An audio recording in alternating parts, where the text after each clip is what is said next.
3 நாட்களாகியும் தூத்துக்குடி நகரின் பெரும்பாலான சாலைகள் வீதிகளில் மழைநீர் வடியவில்லை. கள நிலவரங்களை செய்தியாளர் குருசாமி வழங்க கேட்கலாம். தூத்துக்குடியை பொறுத்த அளவுல போக்குவரத்து எந்த நிலைமையில இருக்கு, சாலைகள் எல்லாம் என்னென்ன நிலைமையில இருக்கு குருசாமி? தூத்துக்குடி நகர் பொறுத்தவரை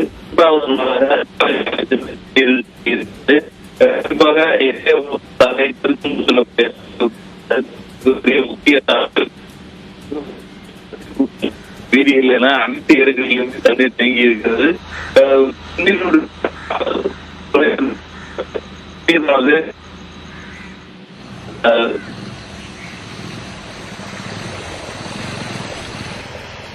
தூத்துக்குடி திருச்செந்தூர் சாலையில் போக்குவரத்து முடங்கியிருக்கிறது. பெரும்பாலான பகுதிகளில் வெள்ள நீர் தேங்கியிருப்பதால் மக்களின் இயல்பு வாழ்க்கை முடங்கியிருக்கக்கூடிய நிலையில் அங்கு தொழில்நுட்ப கோளாறு, சிக்னல் கோளாறும் இருப்பதன் காரணமாக அதையும் நம்மளால் கேட்க முடிந்தது. தூத்துக்குடி திருச்செந்தூர் சாலையில் மக்கள் பாதிப்புக்கு உள்ளாகி இருக்கிறார்கள். 3 நாட்களாக பல பகுதிகளில் வெள்ளம் வடியாத காரணத்தால் மக்கள் பாதிப்புக்கு உள்ளாகி இருப்பதாக அங்கு இருக்கக்கூடிய செய்தியாளர் கூறுகிறார்.